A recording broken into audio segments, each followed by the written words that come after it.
right, I think we are live. And welcome again to my basement. Yeah.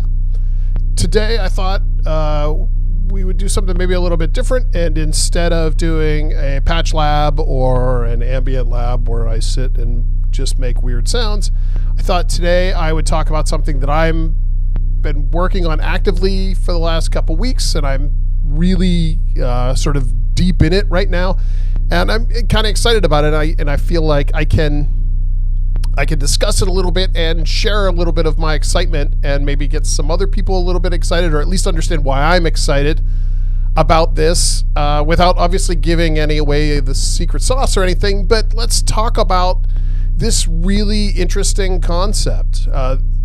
Michael and I have been working on this for quite a while. This is all part of the Voltage Lab 2 initiative, or I don't know what you would call it. All the design process leading up to the Voltage Lab 2.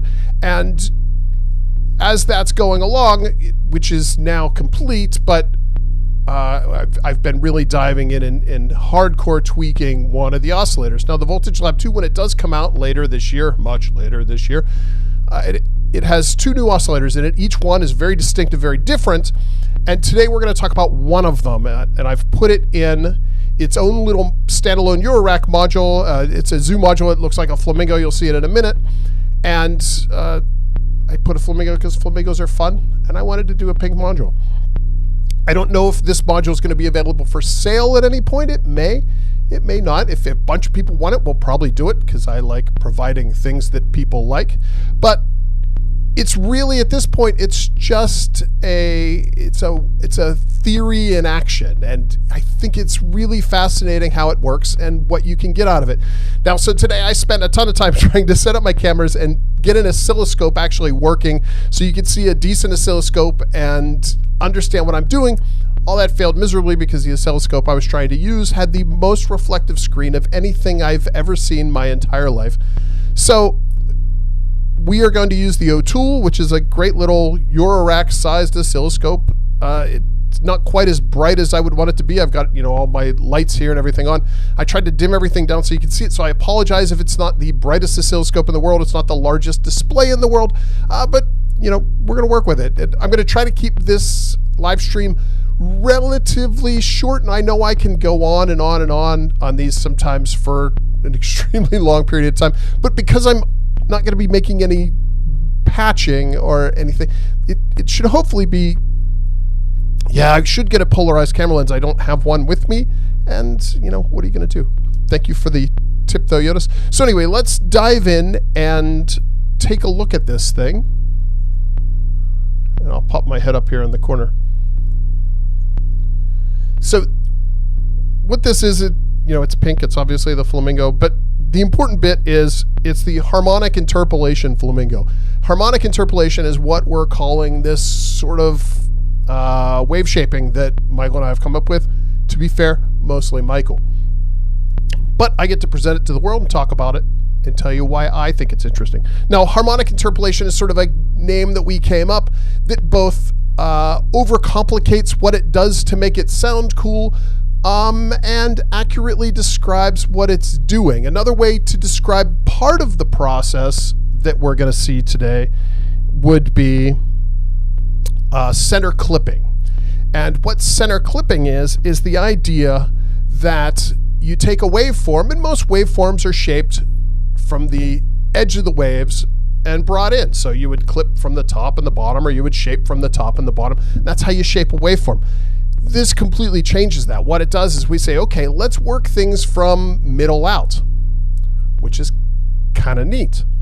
Okay, so this is the oscilloscope we're going to use. I have it set to plus minus 5 volts. So there's a sine wave playing right now, and it's clipping. That's okay, because we're going to be working within the 0 to 5 volts range. So once I start doing what we're doing, it's all going to come within range, and it'll make sense. Just have to trust me. At this moment, we are listening to a sine wave, so I don't have to bang through all the modes of O-Tool to show you we're starting with a sine wave. We've got this oscillator, in particular, the flamingo, has two core waveforms.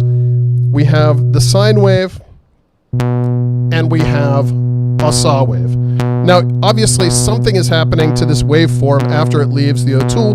What we're doing, and I can't pan the camera, you're going to have to, again, trust me on this one, is that we're going into the dynamics controller of the voltage lab, and we're just using that essentially as a VCA. And I had it droning here. I could turn that down. I'm getting a gate from the sequencer that's sitting right below it, and it's just one step is open, so I have some movement.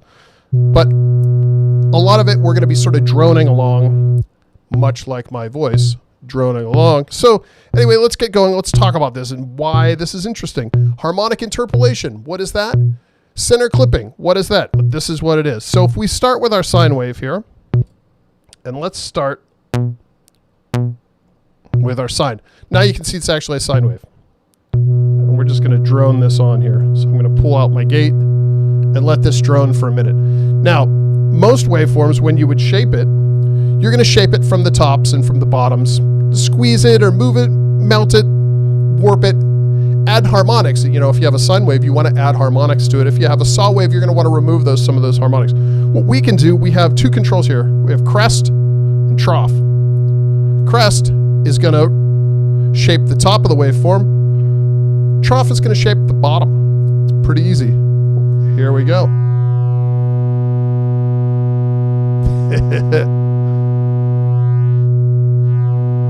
Just the top.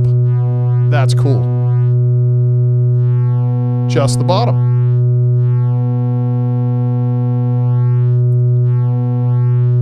That's center clipping in a nutshell. So we could do both at the same time. We can wiggle them around.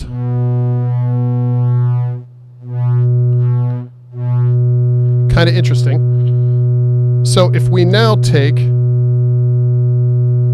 a modulation source, and we will take the function generator, and the reason I'm going to use the function generator is it is positive only, and it's right here, and it's already set up. And we're going to modulate one of those. We'll modulate the top half here.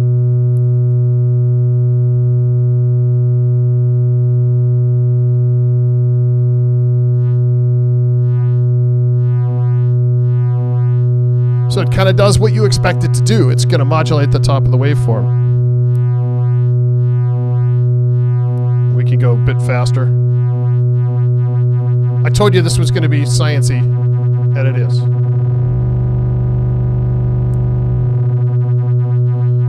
So that's neat, but what if we want to go even faster? We're going to take oscillator 2 from the voltage lab. We'll start that super low. And we'll do some audio rate modulation here.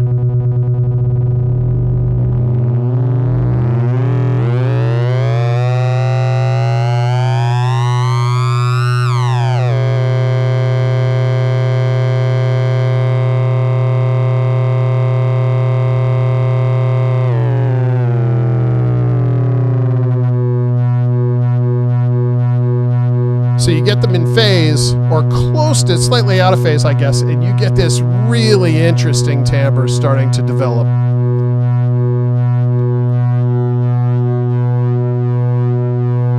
You can start to play them with the peak and trough.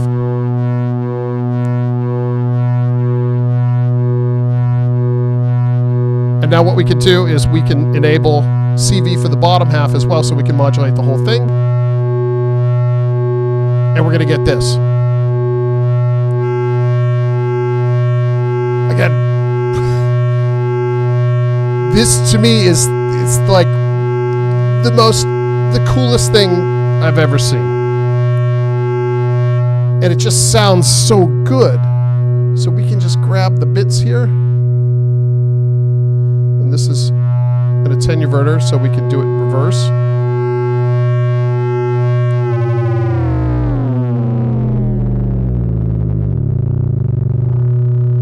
So that, let's pull out that CV for a moment. That, in a nutshell, is center clipping. Now, center clipping was discussed, I think, in a paper by Don Buchla many years ago. He never implemented, as far as I know, in any hardware. And one of the reasons is, and you can see it right here, if I start to bring up the crest and I start to bring up the trough, and if it would focus on the screen and not my hand, you can see what happens. The waveform gets smaller until it sort of slops itself out. Now, it's really important to see that it's not actually completely gone, and that's going to be really important in a minute. But for now, you can see that the problem with center clipping is the more you modulate it and the more you shape it, the less of a waveform you have to work with.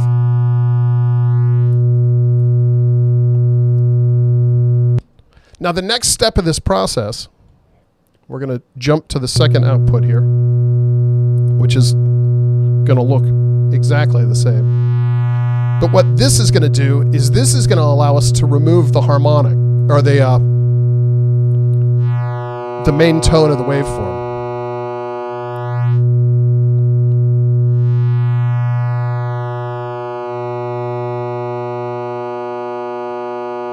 So you can see it just totally disappears. Now all we have is the harmonics. And then we move these and we bring it back in. You can see the shaping that we're getting out of this mode.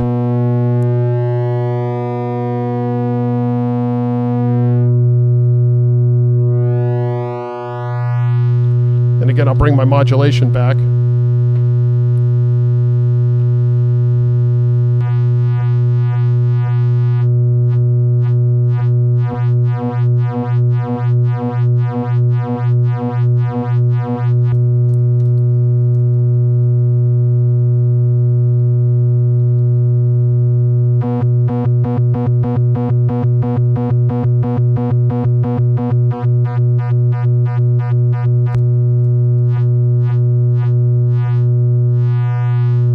There we go.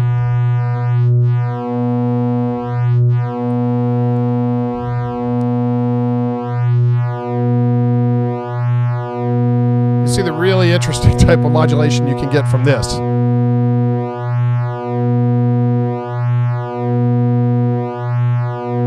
You can't play through the whole harmonic series. You can only get rid of the core tone. You can't slide through the harmonics.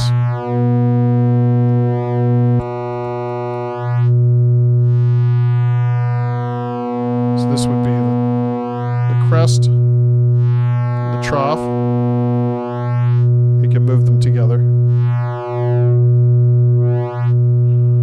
So if we modulate it again, this is only modulating the top half of the waveform. We can switch that to be both again.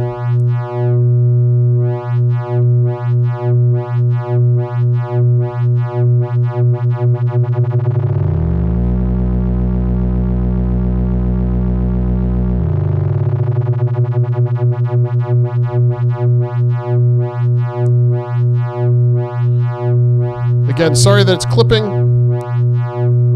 but it's for the best for the display. So again, we still haven't solved the problem of the fundamental issue with center clipping, which is you're always losing the waveform.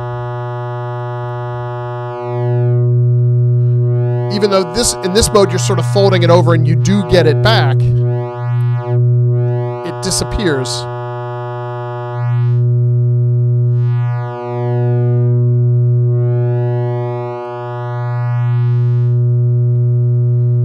So let's switch to the last output, which is the output we call interpolate. And you can see it's warped the waveform a touch. And that's because it's trying. But as you can see, as we bring up the crest and the trough and we shorten them, the waveform maintains its height. Now it certainly loses its mind a little bit shape-wise, but I think in a really positive way.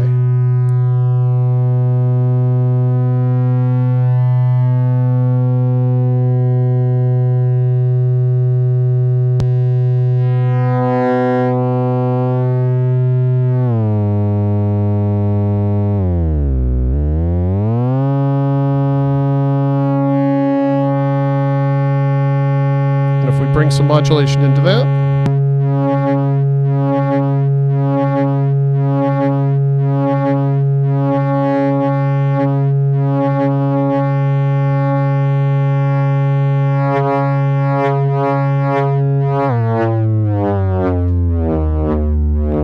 Now we have this last slider over here. This is drift.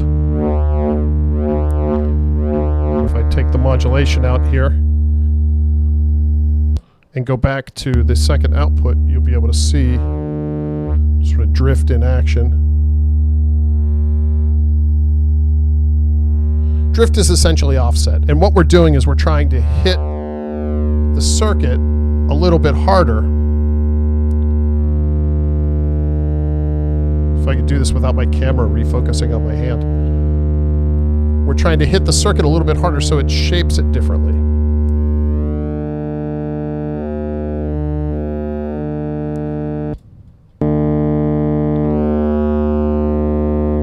And then with the full gain.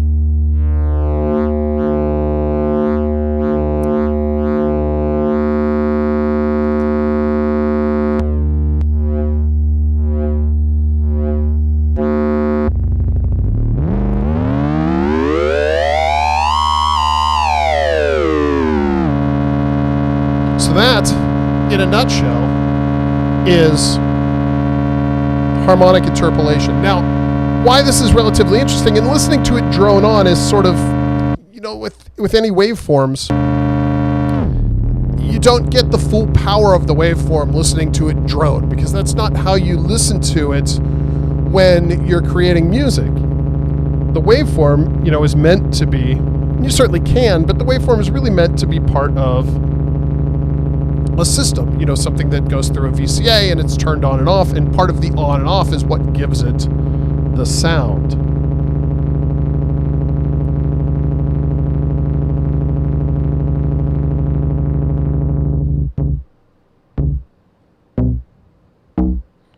So let's run this through our VCA, and you'll be able to hear the rich timbres that you get. It's it'll pick it out and showcase it a little bit better.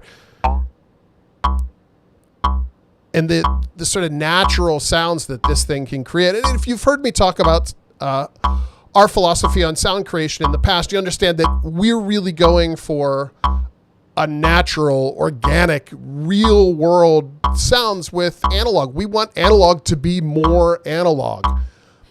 So this is another way for us to get closer to that.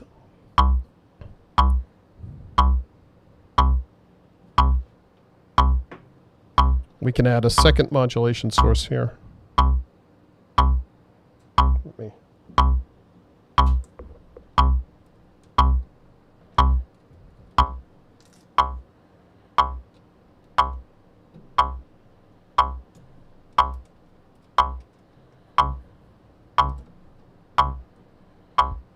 set that up.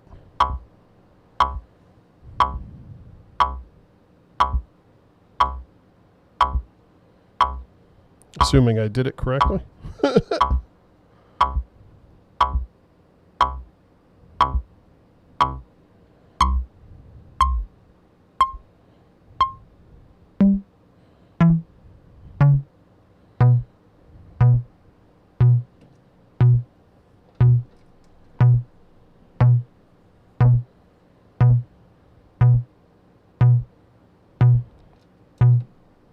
Get some gates going here.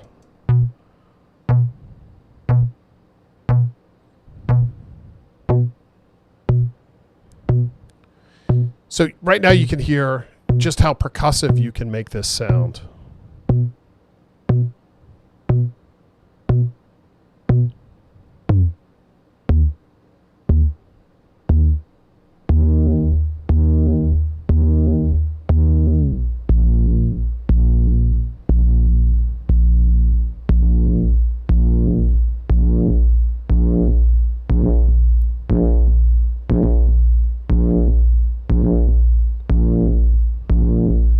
Yeah, Clay, the idea with this is, yes, it is somewhat reminiscent of the Voltage Research Lab, but this is sort of the next generation of that. Taking everything that we've learned from the Voltage Research Lab and the research that we've done in the last year and a half since then.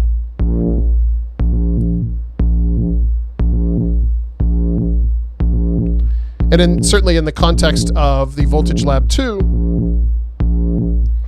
this oscillator will be patched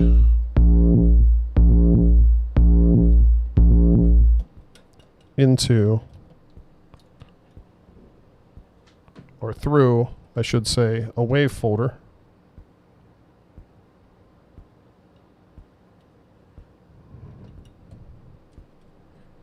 Oops.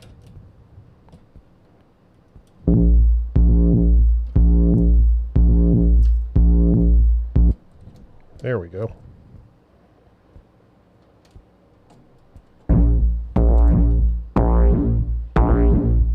So just the kind of slop you can get out of it.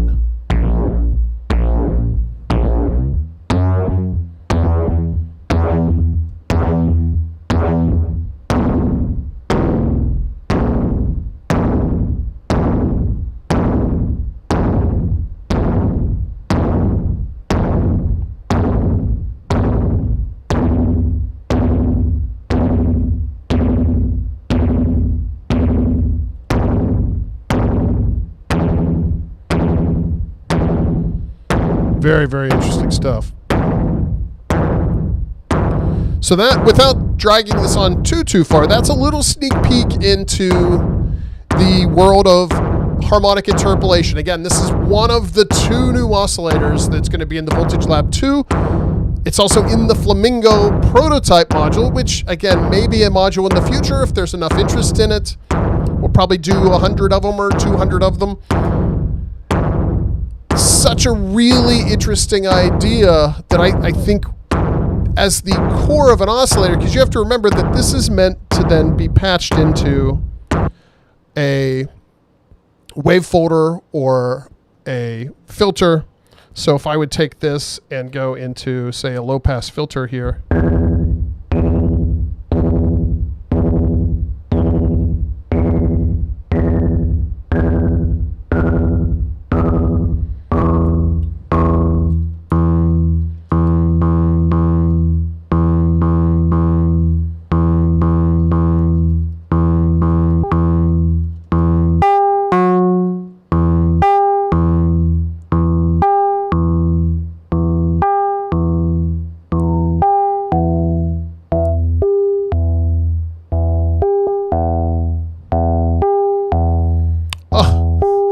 I totally forgot to talk about it. Okay, one more thing with this.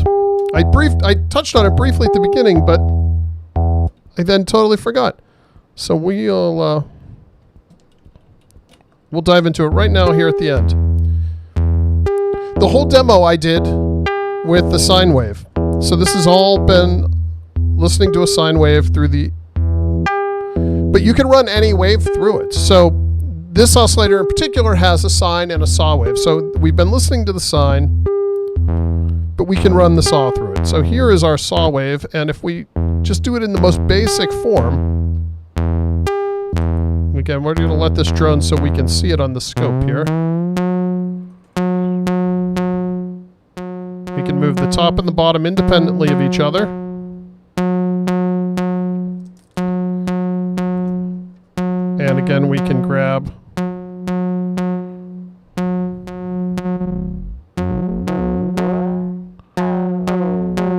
that modulation, modulate the top half of the waveform. This may look familiar from the thumbnail of the video. So you can see how much power you have to modulate it without losing that root note. You know, we're audio rate modulating this, but it's still held together. Can you self-patch it? I don't see why not.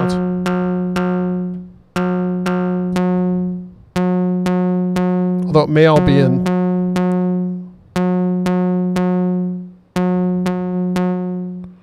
No, because it's all in phase with itself. There's nothing there. So that would not work.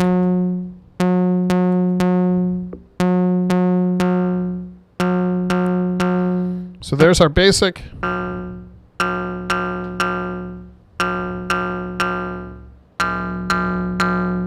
Some nice clanging metal. Again, created with the saw wave. We have an audio rate modulation. We'll take that out and just look at the saw. It's the kind of processing we can get. This, if you're familiar with our blade wave, this may look familiar. Now, the interesting thing is the final result in this particular mode is very similar to our blade wave. However, the way it's accomplished is completely different, which is really interesting. You can see we could pull out the fundamental.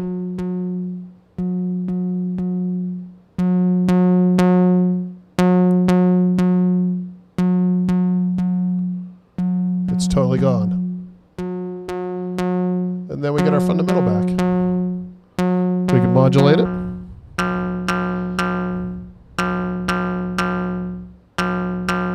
Slow that down.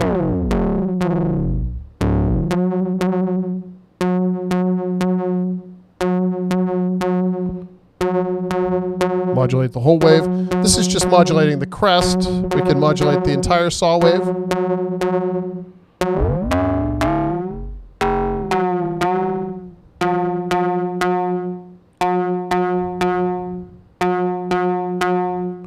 Then use our drift. Change the timbre. So the idea was to create as complex of a waveform as we could before we hit the wave folders and before we hit the filters, so that we can create sounds that haven't been out there before. And I think this does exactly that. So the last step with the saw would obviously be the interpolation output.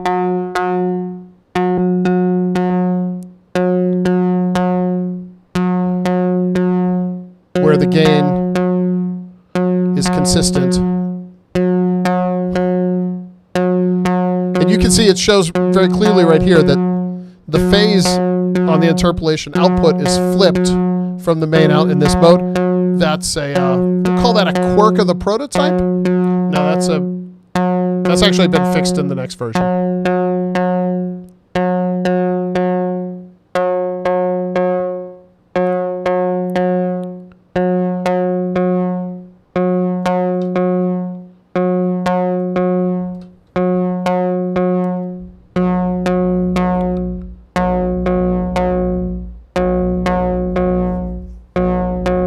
Wave folder to pass that through, or is that a sound to hear in the future? I can pass it through a wave folder very quickly. I don't have, you know what, I'm going to hold off because I don't have the wave folder in this case that's going to be in the Voltage Lab 2. And what I mean by that, it's going to share the wave folder from the Voltage Lab. And why it's important that it's that wave folder and not the wave folder from the double helix, which is the one I have access to, is that the wave folder in the Voltage Lab has the warp circuit and the double helix does not. And when you're sending a wave folder, something as complex as this, you need the warp circuit to sort of pull it all together and allow you to shape it how you want to.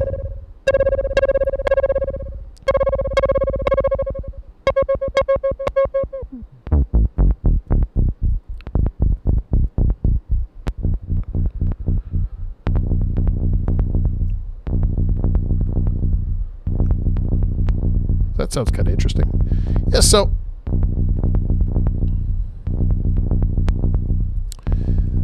that's a quick sneak peek at harmonic interpolation. A brief snippet, a brief introduction into the world of center clipping, and something that we're going to be talking about a lot. I'm going to be talking about certainly a lot over the next months until the Voltage Lab is available, and then I'll continue talking about it long after that, because I think it's something that we're very proud of that we've been able to do. Michael really did some amazing work on this. Like I said, this is one of the two oscillators in the Voltage Lab 2 that are completely new. The other one we're not going to get a sneak peek of before the instrument. We'll have to save that surprise for the big instrument, and I absolutely know it'll be worth it. But this just gives you a brief taste as to what we've been up to. So if you guys have any quick questions, now would be the time to ask them. Otherwise, I think I'm going to cut this one relatively short at 30 minutes. And it was as concise as I could make it when I'm just sort of rambling on demoing. There's obviously quite a bit more sonically that you could do with this that I've touched on in this brief demo, but I think it gives you certainly a mechanical, visual understanding of what it's doing, if not the full sonic palette that it can produce. And the nice thing is it's entirely analog. So it's going to be a little quirky and a little funny and a little odd, and that's our wheelhouse. That's the thing that we absolutely love working with. Daju wants to know what else is in the VRL2. That's a good question, but a question for another video. Try to keep this one focused on the harmonic interpolation flamingo. I think it did a good job. So anyway, that's it. Thank you all for tuning in. Thank you out helping me talk through this, because as I talk through this, I sort of process a little bit better too. You know, it's one thing to sit in the lab and sort of head down working on it all day, and it's another thing to get the words out of my mouth and try to explain it to somebody. I spent the afternoon with Michael. We were going back and forth, you know, tweaking and modifying and changing. So it's nice to be able to say it out loud and explain it in a way that helps me understand maybe how to explain it a little bit clearer later on, because I'm sure over the coming months I'm going to be going over this and over this. And this is just a nice introduction. So again, thank you guys. I appreciate you all for hanging out. I will be doing this again hopefully soon. I have the studio all set up again, and my work schedule right now is relatively open for these evenings where I can come down here and talk. So thank you very much, and I will talk to you guys later.